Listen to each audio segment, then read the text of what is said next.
కనుక లైవ్లు ఇచ్చిన మీడియా మిత్రులందరూ దేవుడు దీవించుగాక. లైవ్లు ఇవ్వని వారికి బుద్ధి చెప్పి గడ్డి తినేలా దేవుడు చేసునుగాక. ఎందుకు? సత్యం మాట్లాడినప్పుడు లైవ్లు ఇవ్వాలి. Media is 4th pillar of democracy. Article 19లో freedom of speech, freedom of expression ఉంది. నేను క్వశ్చన్స్ రేజ్ చేస్తున్నాను. నేను చూసానా ఆయన హత్య? లేదు. నా ఇన్వెస్టిగేషన్లో ఫ్యామిలీ మెంబర్స్తో చేశా, పోస్ట్ మార్టం వాళ్ళతో చేశా, పోలీస్ ఆఫీసర్ ఒక ఆయనతో చేశా, ఫ్రెండ్స్తో చేశా. 19 years, 24 years, 4 years, 15 years friends, best friends. Praveen Pagadala ఆ రోజు ఎవరితో మాట్లాడారో ఆయనతో ఇన్వెస్టిగేట్ చేశా.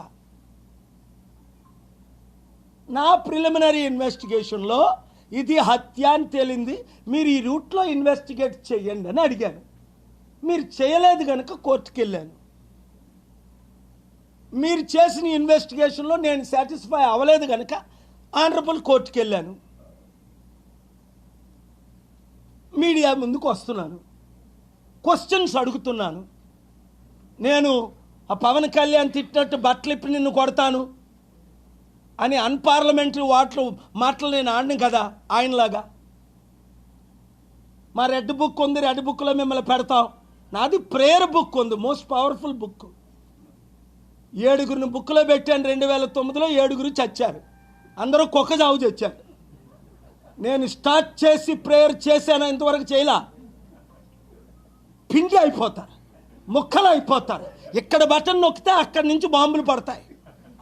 God's power is the mighty power. Chandrababu Naidu garu గుర్తుందా? 97లో మీరు ఏమన్నారో? అంజనీ కుమార్ మీ అప్పుడు కమిషనర్గా వచ్చారు. వర్షం పడుతుంది, గ్రౌండ్స్లో లక్షల మంది వెళ్ళిపోతున్నారు. మీరు పైన కూర్చున్నారు, పెద్దలందరూ కూర్చున్నారు. వెంటనే నేను నిలబడాను నర్సంలో సూట్ వేసుకొని. Will you stop the rain from receiving blessings అన్నా. అప్పుడు రెయిన్ వైపు చూసా, స్టాప్. ఈ మధ్యన కూడా అంజనీ కుమార్ గారు రిటైర్డ్ డీజీపీ అదే అడిగారు, సార్ ఒకసారి చెప్పండి ఆ రోజు ఎలా మీరు వర్షాన్ని ఆపారని. After 2 hours 20 minutes I will call, you come back అన్నాను. చంద్రబాబు నాయుడు గారు మీకు గుర్తుంది, మీరు అడిగారు ఎలా రెయిన్ ఆపారని.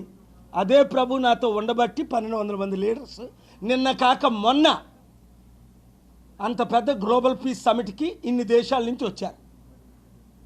నిన్న కాక మొన్న మిమ్మల్ని అతిథిగా పిలిచాను. ఆ సమిట్ పెట్టినాడు $28 billion. 1 billion డొనేషన్ ఇచ్చేశాడు. అంటే 8,000 కోట్లు మన రాష్ట్రానికి వస్తుంది కదా మీరు వస్తే. నాలో ఉన్న ప్రేమ మీ పట్ల చంద్రబాబు నాయుడు గారు, రాష్ట్రం పట్ల, ప్రజల పట్ల నేను ఇంతవరకు ప్రేయర్ చేయట్లేదు, చెప్పించట్లేదు.